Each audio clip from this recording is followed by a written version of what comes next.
xa ngay Ninh lý mong sông thà đi đã mang lý cái gì mong lấy cái gì là mong thầy hãy ra chưa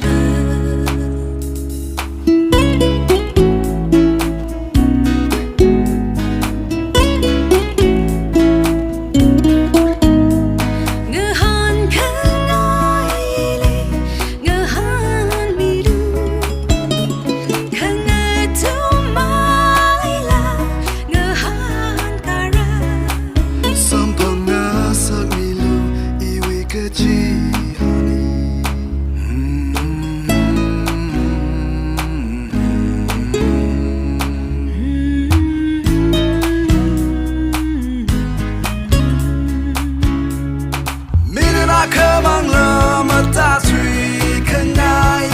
mi khiết khơ mang lơ mà quý khăn ngay phải cả khơ mang lơ mà giờ suy khăn ngay